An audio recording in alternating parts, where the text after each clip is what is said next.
a few moments later and it's still holding, so it's doing well. So yesterday we did a puddle pour with the budget paint, and today I think I want to try another experiment with the budget paint, and try to do a ring pour, which means the paint has to play well in a dirty cup. But here is the painting, the puddle pour painting with the budget paint, and I think it turned out pretty well. The paint held up. It's a day later. I mean, it's not completely dry, but I think it looks good. I have no complaints. So today we're going to try to use those same paint colors. So it's the same 49 paint, and we're gonna try a dirty cup pour. Will it hold up in a dirty cup? Like I said in the previous video, the budget paint is the most expensive part will be the Floetrol, which I use to mix the paint. I use the Floetrol to help the paint flow. Floetrol in a little water. I'm not measuring today. I'm going by feel. But if you want to be precise, we were precise yesterday.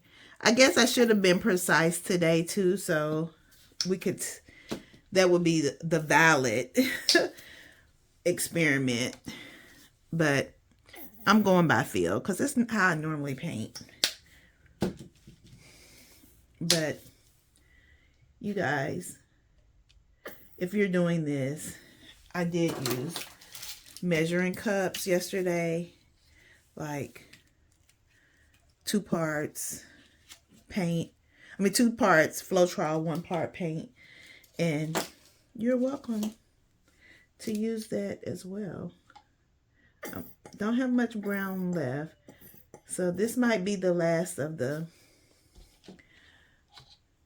this color combo, which is okay because this is less than $5 worth of paint, and I've already done 1 painting with it, so we're gonna see how it flows together. Most of the time I do this a lot to get make sure I'm getting all of the paint out. Now this really, you should measure, because since I'm limited on the paint, I don't want to put too much Floetrol and then the paint don't mix well. I mean, it's too runny.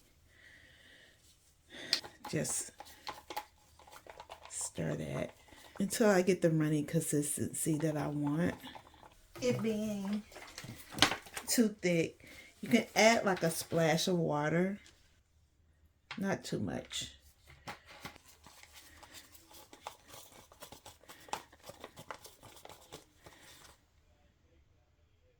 That's the flow I want. Remember, if you pour Floetrol in the bottle, remember that that's not all paint. So don't try to make another painting with just that Floetrol bottle. I've done that before. It didn't turn out well. But this is just my way of making sure that I'm using all of the paint in the bottle. Look, I didn't even mix that first. So I don't even know if the consistency is already right. That probably didn't even need a lot of Floetrol. Because this is, see, I was about to mess up. It's not flowing as much as I want it to, but it doesn't need a lot of Floetrol either.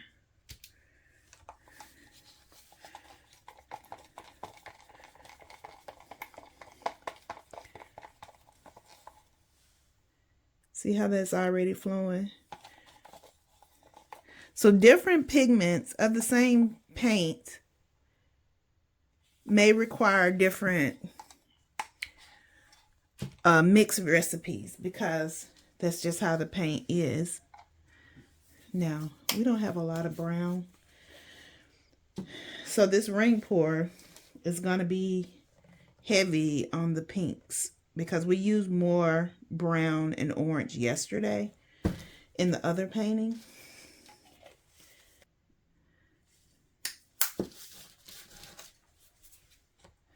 So really the brown is going to be more of a accent in this piece. See, I didn't need much. Don't have a lot of brown. I think I could put more. It's not as flowy as I want it to be.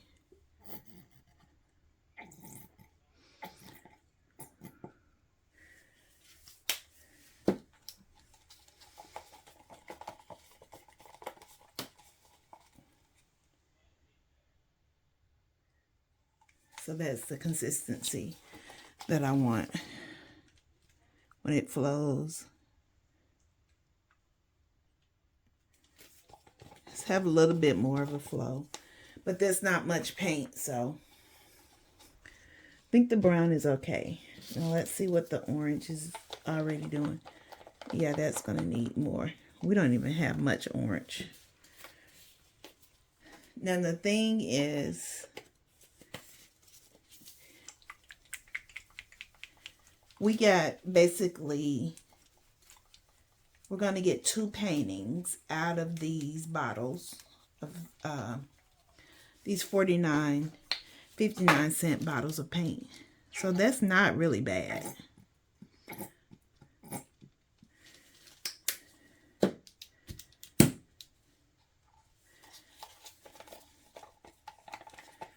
So less than $3 worth of paint.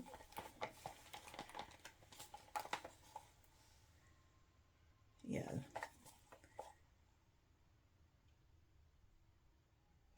That's good. So now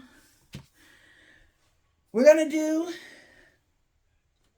a dirty cup in order to do a ring pour. So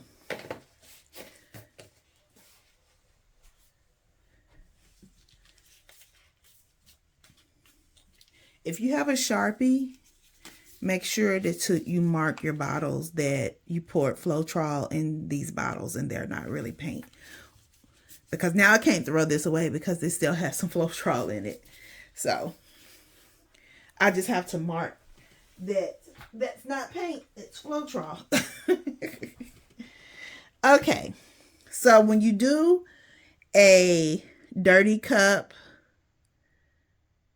the color that you put in first will be the color that's on the top of the painting. So we're going to do a ring pour.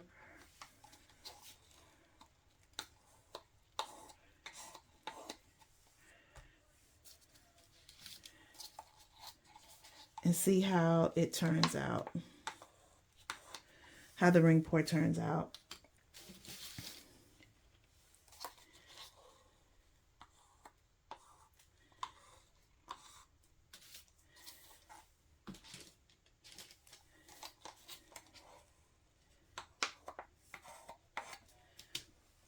So let's start with, let's put pink in first.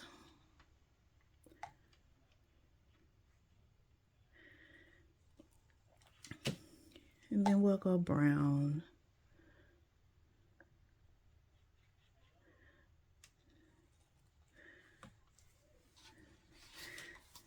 Now, We got a lot of this pink because we didn't use a lot of it yesterday.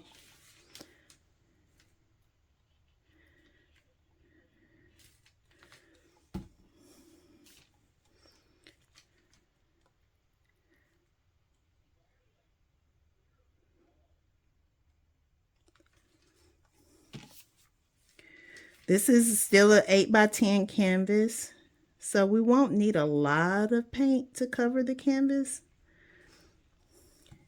but I hope we have enough.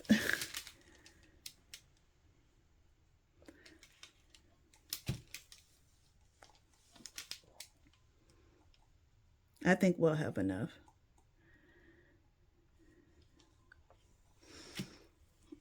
Pretty positive we'll have enough.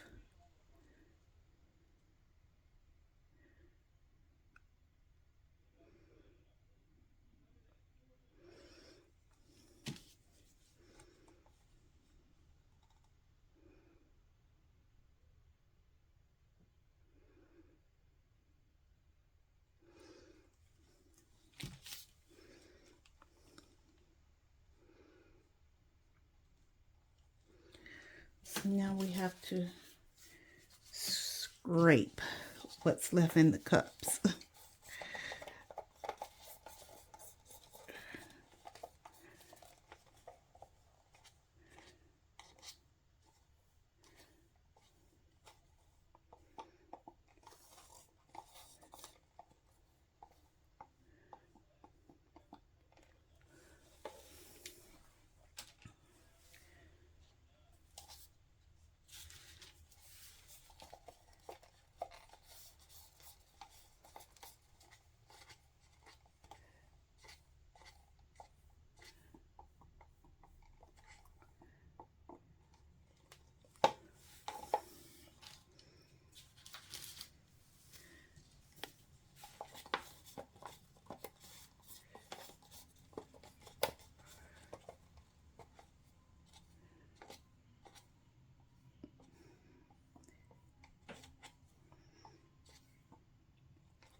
I honestly think that this is enough. So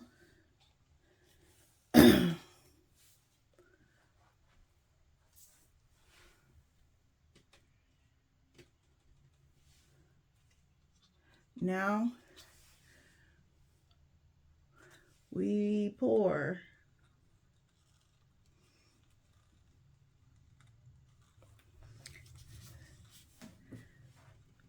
See.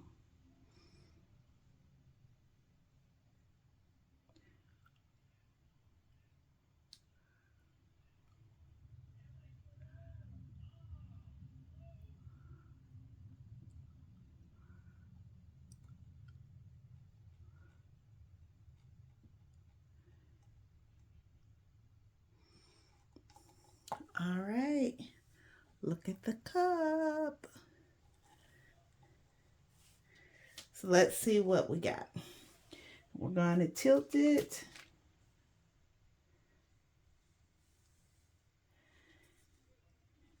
And when I do a rain pour, I kind of tilt in a circular motion to try to keep as much of the rings as possible.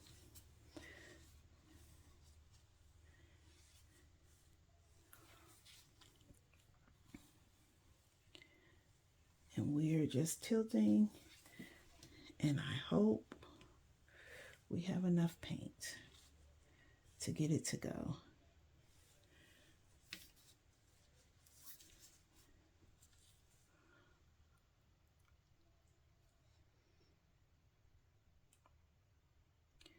Now, one of the things that you will probably get with a dirty cup is that the colors will mix in the cup, and if you're not careful, some of them will muddy. So you have to be really careful with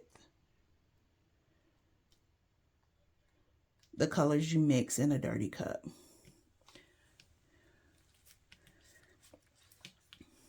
But I think it's turning out good so far. Now, we could have used more paint to keep the lines from stretching too much, but I'm not mad at this. I'm not upset about how it's stretching out.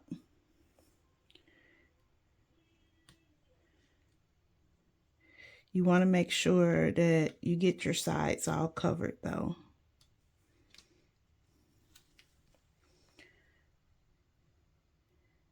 And because I didn't make the paint too thin, it's gonna flow a little slower, which I don't mind because it means that the paint will hold its color. It won't thin out and fade. So I like the way this turned out. So I'm just checking the sides to make sure that all of the edges are covered. And look at that. So that is our ring pour from a dirty cup with our discounted paint. Well, not discounted. It's what it costs. That was the budget-friendly paint. So we have, this painting is done with 49 and 59-cent paints. So I think it turned out pretty well. So there you have it. I'll bring you in for a close-up.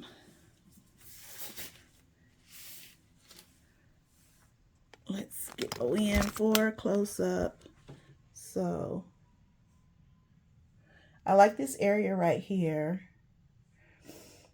It's stretched out, but the pink is really coming through. That light pink kind of got lost in the sauce, but you can see it in the middle there because that was the first thing that we poured. And the rings are still holding up top. So we'll see how this dries down.